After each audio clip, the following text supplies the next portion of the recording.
So, back in 1972, there was this prominent military strategist, right, Hyman Khan, and he stood up and said something that, honestly, should have stopped the entire financial world in its tracks. Oh, yeah.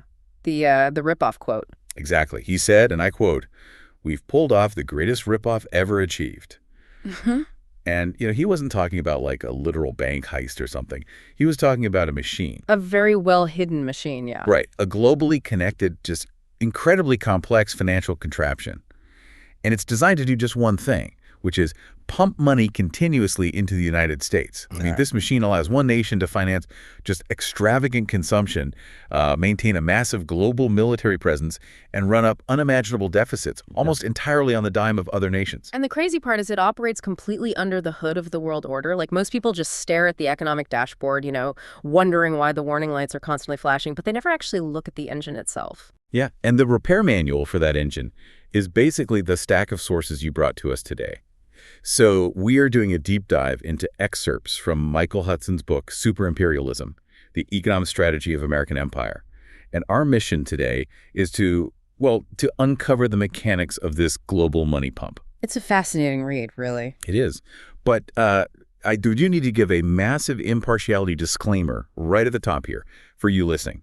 We are going to unpack some highly charged economic theories and historical interpretations today. And we are not endorsing these views, and we are certainly not taking sides on the politics, left wing, right wing, anything in between. We are acting entirely as your guides to just convey the fascinating ideas and historical arguments contained in the original material that you submitted. Yeah, just laying out what Hudson argues. And his core argument is, well, it's stunning, really. He maps out how the United States managed to control the world economy, first by being the world's most ruthless creditor, and then miraculously maintained that exact same control by becoming the world's biggest debtor.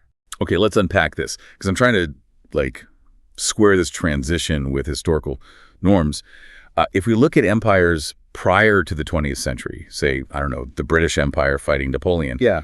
Didn't they historically just give money to their allies to fight common enemies? They did, yeah. The traditional model of alliance warfare going back centuries was basically the subsidy system. Right. So Britain would essentially grant funds and supplies to, say, the Prussians or the Austrians. They didn't expect those funds to be paid back with interest. Really? Just free money? Basically, yeah. I mean, it was simply the cost of doing business. It was the shared financial sacrifice you needed to make to win a war and, maintain the balance of power. But the United States enters World War I in 1917. And from the sources, it looks like they completely invert that model. Like, they provide $12 billion to European allies, but they strictly refuse to call it a subsidy. Oh, absolutely. The U.S. government deliberately treated the entire conflict like a massive business transaction. Yeah, they insisted on a very specific legal distinction. They said the United States was not an ally of Britain and France. It was an associate. An associate? Right. Meaning they wanted no part in the territorial carve-up of Europe after the war. Exactly. By declaring associate status, Washington was basically signaling that they weren't fighting for colonies or, spoils of war. They were bringing capital to the table, and they expected that capital back in full with interest. Man, that is a total departure from the historical norm of shared wartime sacrifice. It really was. There's actually a detail in the reading that, to me, serves as the perfect symbol for this mindset. Yeah. So when the American troops arrived in France, General Pershing famously visited the tomb of the Marquis de Lafayette, the French general who aided America during the Revolutionary War. Right, the famous quote. Yeah. He declares, "Lafayette, we are here." And it sounded like this soaring romantic moment of historical payback. All right, like we've got your back now. Exactly. But the financial reality was so drastically different that within a few years, there was this popular cartoon circulating around Europe. It showed Pershing standing at the tomb saying, "Lafayette, we are here, and now we want to be paid." Huh. Wow. I mean, I have to push back on the underlying logic of that expectation, though. Like, put yourself in the shoes of a U.S. Treasury official in 1919. Okay. Europe's economies are completely bombed out. I mean, their workforce is decimated. Their factories are in ruins. How on earth did Washington mechanically expect Britain and France to find the cash to pay back $12 billion. Yeah. Weren't they essentially setting their own wartime partners up for inevitable failure? Well, this raises an important question, and it's actually a paradox that economists like John Maynard Keynes, for example, were actively warning about at the time. Well, Yeah, the U.S. government adopted this rigid, highly bureaucratic insistence on the sanctity of debt. A contract is a contract. you borrowed it, you pay it back. Exactly. But as you pointed out, the physical reality on the ground made payment totally impossible. Europe had exhausted its gold reserves. So, to avoid defaulting to the United States, Britain and France turned around and squeezed the only source of capital available to them. You squeezed Germany. Through the Treaty of Versailles, yes. The American insistence on being repaid these inter-allied debts forced Britain and France to turn around and demand astronomical, completely unpayable reparations from the defeated German state. So Germany was forced to pay the Allies solely so the Allies could pay the U.S., That is exactly right. which introduces a massive mechanical flaw into the global economy of the 1920s. I mean, because if Europe owes the U.S. billions of dollars, the only mathematical way to obtain those dollars is to export goods to America. Right. But then the U.S. immediately slams that door shut, too. They did. Washington basically created an impossible bottleneck. Instead of opening their markets to European goods so these countries could actually earn the dollars required to service their debts, the U.S. Congress passed the Fordney Tariff in 1922. And that heavily protected American domestic industries. Yeah, it was a wall. The sources mention something called the American selling price that was embedded in that tariff policy. How did that work mechanically? Because it sounds like it just blocked imports entirely. Oh, it was a brilliantly brutal piece of protectionism. So normally, a tariff is simply a percentage of the cost of the imported good, right? Right. Like if a British widget costs $1 to make, maybe you slap a 20% tariff on it. Exactly. But the American selling price mandated that the tariff be calculated based on the price of a comparable American-made good. Wait, really? Meaning, if an American widget costs $5, the tariff is calculated on that $5 baseline. Yes, which completely wipes out the cheaper manufacturing cost of the British import. That is wild. It makes underselling an American business mathematically impossible. It does. It's like a casino where the house lends you money to play at the tables, but then they completely change the rules so you aren't actually allowed to cash out your chips. That's a great way to put it. You can't actually win money. You need to pay them back. You just have to keep borrowing from the house to cover your mounting losses. And what's fascinating here is how literal that casino analogy became in the 1920s. Because Europe was blocked from earning dollars through trade, this bizarre and highly fragile triangular flow of money developed to keep the whole illusion of solvency alive. Okay, walk me through that. How did that work? So, follow the path of a single dollar. U.S. private investors and Wall Street banks would lend money to German municipalities and businesses. Okay, so private U.S. money goes to Germany. Right. Then the German central bank would appropriate those borrowed dollars and hand them over to Britain and France to pay their reparations. Ah, and then Britain and France. Britain and France would take those exact same dollars and hand them straight back to the U.S. Treasury to pay off their war debts. Wow.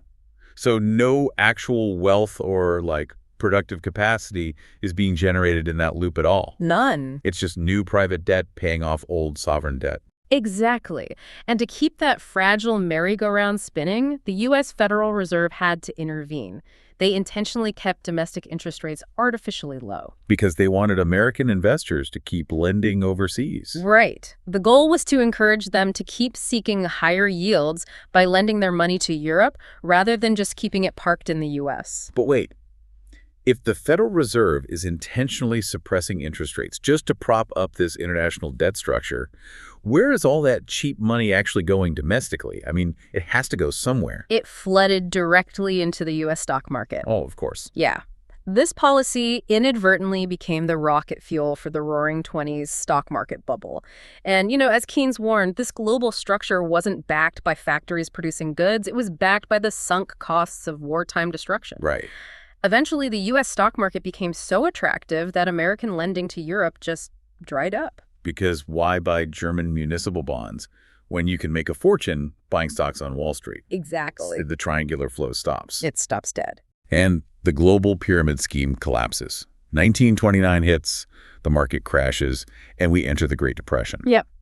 So by the early 1930s, world leaders are desperate. I mean, they are looking to the United States to finally forgive the war debts and stabilize the international system. And you've got Herbert Hoover as a lame duck president in 1932.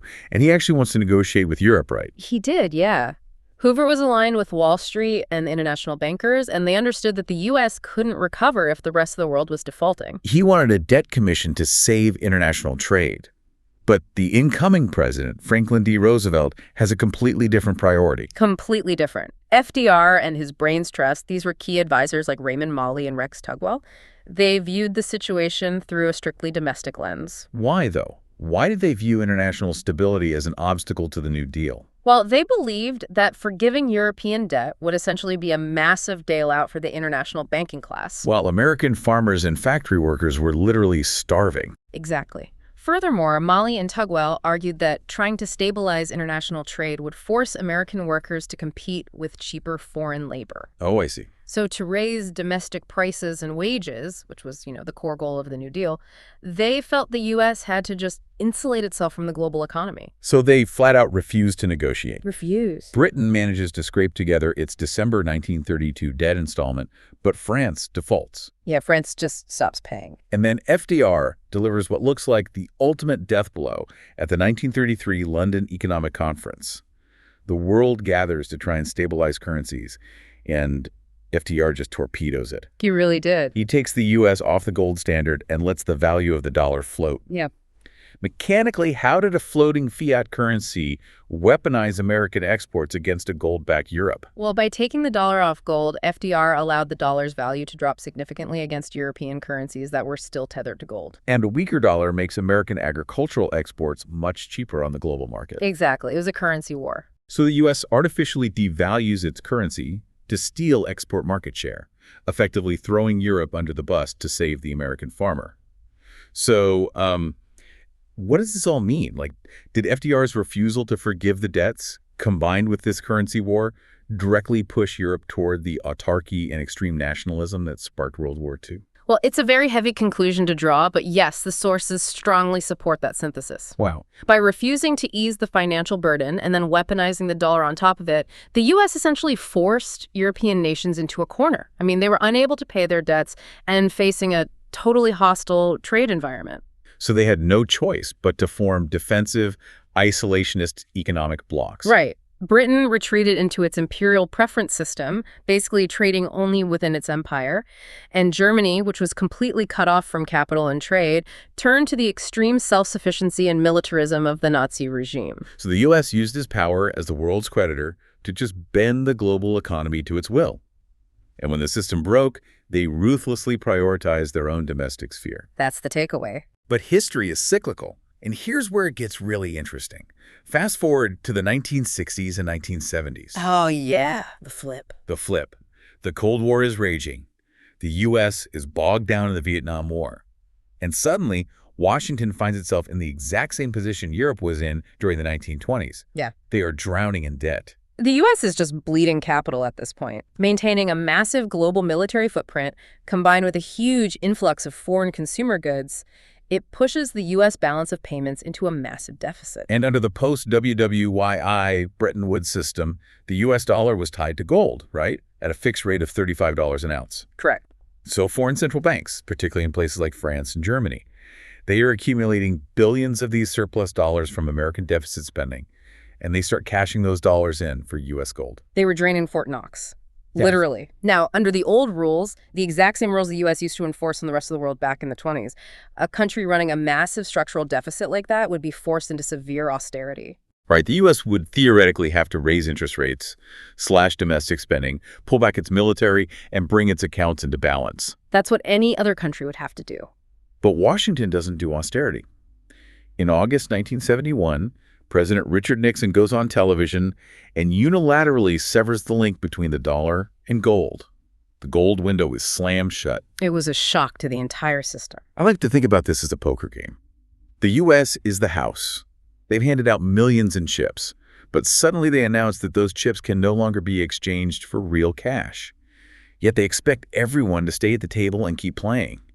How did this create the money pump? Taking the dollar off gold created what Michael Hudson calls the Treasury-bill standard, and it is just a masterclass in financial leverage. Oh, so? Think about it. Without gold backing the dollar, what exactly are foreign central banks supposed to do with the billions of surplus dollars that are flooding into their economies from the U.S. trade deficit? Well, they can't just buy up American real estate or infrastructure or major corporations, right? Yeah. That would cause massive political backlash and trigger capital controls. Precisely. Sovereign wealth is heavily restricted in what it can purchase. And holding on to physical cash generates absolutely no yield, and it loses value to inflation. So they are stuck with these dollars. They are. So by sheer lack of a safe, high-capacity alternative, foreign central banks are forced into what's called vendor financing. Vendor financing, what does that mean here? They take those surplus dollars and they lend them back to the United States government by purchasing U.S. Treasury bonds. Okay, let me make sure you, the listener, are tracking this mechanical loop because it is basically the core of the whole thesis today. The U.S. runs a massive deficit by spending money overseas on its military and importing foreign goods. Those dollars end up in the reserve accounts of foreign central banks. Right. Because the dollar is a fiat currency with nowhere else to go, those foreign banks instantly turn around and funnel those exact same dollars back to the U.S. Treasury to buy government debt. And those Treasury bond purchases finance the U.S. domestic budget deficit. It is a magical circular flow. I mean, the U.S. prints money, sends it abroad to consume the world's resources, and foreign governments are structurally forced to send that capital right back to finance the U.S. government. It's incredible. It's like maxing out your credit card every single month. But the mechanics of the banking system force the credit card company to pay your bill for you. And if we connect this to the bigger picture, Hudson argues this is a totally novel form of imperialism. Really? How does he define it? Well, think about the 19th century. Empires extracted wealth physically, right? They sent armies to colonize territories, seize land, extract raw materials. Standard colonialism. Exactly. But super-imperialism doesn't require physical colonies. It extracts wealth by forcing the world's central banks to finance America's debt.